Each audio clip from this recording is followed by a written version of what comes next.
Saudara, pengajuan amicus curiae atau sahabat pengadilan ke Mahkamah Konstitusi oleh Ketua Umum PDI Perjuangan, Megawati Soekarno Putri, menuai beragam respons dari banyak pihak.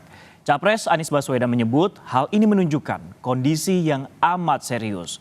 Sementara jubir MK juga mencatat pemohonan amicus curiae di Pilpres 2024 jadi yang terbanyak.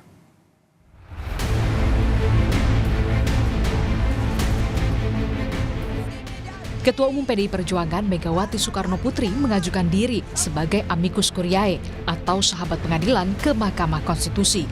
Penyerahan amicus curiae disampaikan langsung oleh Sekjen PDI Perjuangan Hasto Kristianto ke Mahkamah Konstitusi. Dalam suratnya, Mega mengajak rakyat Indonesia untuk berdoa semoga ketuk palu Mahkamah Konstitusi bukan merupakan palu godam, melainkan palu emas.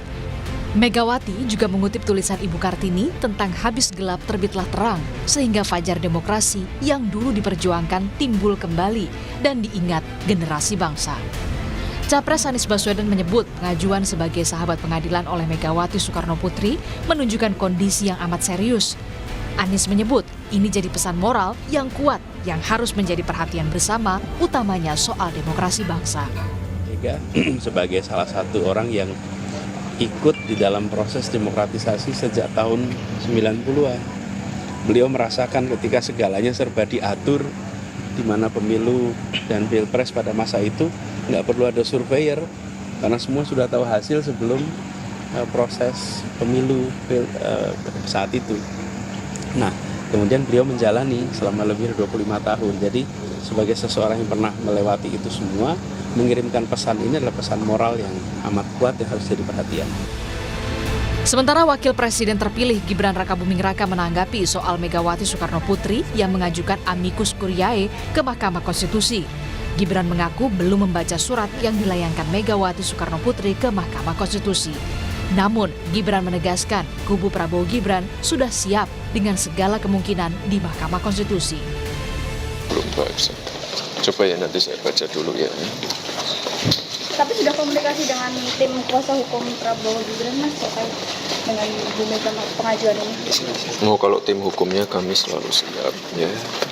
Dan surat itu kan diberikan jelang putusan MK, Mas. Ya udah biar semuanya berproses saja ya. Salah satu isinya kan, kalau isi suratnya saya belum baca, mohon maaf. Salah satu isinya kan Bu Mega menyebut bahwa pemilu 2024 ini PSM, Mas. Ini seperti apa? Ya udah tinggal dibuktikan saja.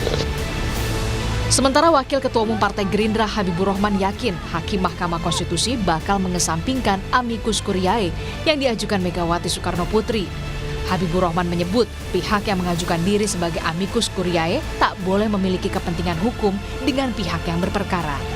Sementara Ketua Umum PDI Perjuangan Megawati Soekarno Putri merupakan bagian dari kubu Ganjar Mahfud yang berperkara dalam sengketa Pilpres 2024. Syarat utama formil pengajuan amicus curiae adalah dari pihak yang tidak memiliki keterkaitan atau kepentingan hukum secara langsung maupun tidak langsung. Ya. Nah, dalam hal ini kan kita tahu Ibu Mega adalah Ketua Umum PDI Perjuangan, ya, partai pendukung paslon 3 yang merupakan entitas ya dari paslon tersebut. Kedua, secara substansi apa yang disampaikan Ibu Mega mengenai misalnya dugaan kecurangan terstruktur, sistematis dan masif, kemudian penyalahgunaan kekuasaan presiden untuk pemenangan paslon 2 sudah disampaikan dan sudah tidak terbukti di Mahkamah Konstitusi, sehingga wajar ya kami yakin hakim-hakim Mahkamah Konstitusi akan bersikap sebagai negarawan ya, mengesampingkan amicus curiae tersebut dan menolak permohonan paslon 1 dan 3, insya Allah. Amin. Tak hanya itu, Asosiasi Pengacara Indonesia di Amerika juga menyerahkan amicus curiae terkait sengketa Pilpres 2024 ke Mahkamah Konstitusi. Perwakilan Asosiasi Pengacara Indonesia di Amerika Serikat mengatakan penyerahan surat sahabat pengadilan ini dilakukan berdasarkan kajian kecurangan yang telah mereka lakukan. Di kesempatan hari ini kita telah menyiapkan dan juga menyampaikan amicus curiae kepada Mahkamah Konstitusi untuk beberapa hal.